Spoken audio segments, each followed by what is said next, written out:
Oh, no, don't be like that. You know what? I was gracious when it happened the other night. I feel... Fair. Right? Okay, so... just 1 second. I did get my notes. 1 moment. Talk amongst yourselves. So at least it is a 7-series game. 7-game series. 7-game series. Nice try. Sorry, I've had a few drinks. Because I need to drink after that one. But with that being said, still things could happen. And it was the same There we score as it was the other night. It was that was. I thought that was kind of interesting. It was. Yeah, it's definitely fascinating. So well, let's kind of get right to it. Krejci got a penalty for roughing, Right. which gave you guys a power play, which you unfortunately were unable to capitalize upon.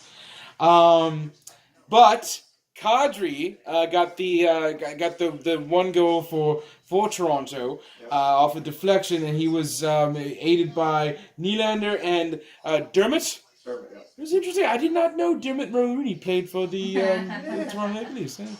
Multifaceted, that chap. He's a very, very, very, very talented individual. Not just an actor, but also a fantastic hockey player, apparently. Indeed. But that was not the last we would hear of Kadri and his hijinks. Yeah.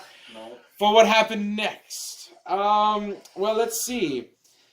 He put a hard hit on DeBrusque. And but it was because of who we said? Because DeBrusque had actually dared. He touched a hair on the Golden God's head. Right. That would be Marlowe. Right. Yes. And yes. So and then Kadri took quite a bit of offense to that, and basically gave DeBrusque a face down. Just slammed him to the ice. Now Zdeno Chara did come in. And he did kind of keep it broken up a bit there, so it didn't get too out of control. But by then the damage had been done, and unfortunately Kadri got a 5-minute major with the mixed conduct, which put him out of the game and put the Bruins on the power play for a full 5 minutes. And this all happened at about 6 minutes left in the third. Yeah. So that allowed Patrice Bergeron to grab a hold of a rebound, get technically assisted by Grzelcyk and Marchand to get the 4 in that 4-1. I will say this. Kudos to the Leafs for keeping it together and not having the whole thing devolve into a giant schmoz, but I do feel that sort of thing is more in the Bruins' wheelhouse of plays. As like I said, when they start to lose, they want to make the other team pay for the victory. Yeah. Right. So It doesn't quite work that way generally. As long as no. you're not- And plus, they're in Boston as well, and it is only game 2, as you said. It is a 7-game series, so this could just be an anomaly. For the Leafs, they could hammer them, another 3 straight, and home ice advantage. The next well, yes, and as we've seen, that can be a legitimate thing, as it was tonight, or not so much as it wasn't really a thing on Thursday. So and take it as it will. But I do feel that Boston is not really that far from Toronto, so it's not unheard of for a contingent to get up there and at least somewhat make their presence known.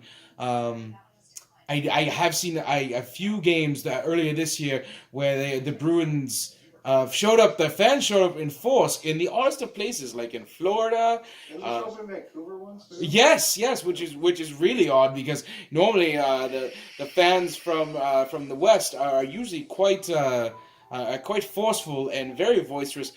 But that being said, I feel that some of those fans who may have been cheering for the Bruins might have just come over from Alberta, because if you know anything about Calgary and Edmonton fans, it'll be a cold day in hell before they cheer for the Canucks.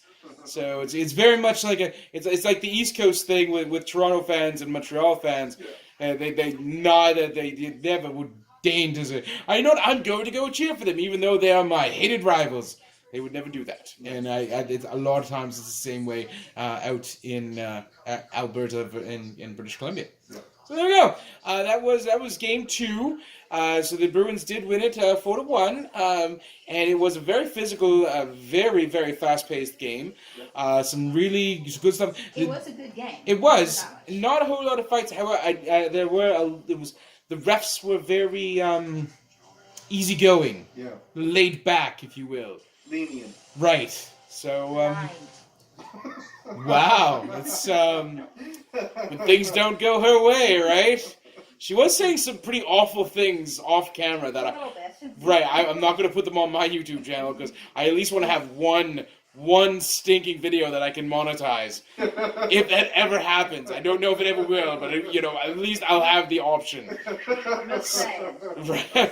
So the next game is Monday night. Monday night. So do join us then for Game 3 in Toronto. Well, we will be still in New Brunswick, but watching it as it happens in Toronto.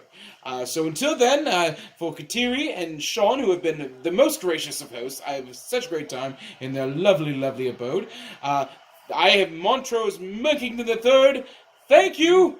More later.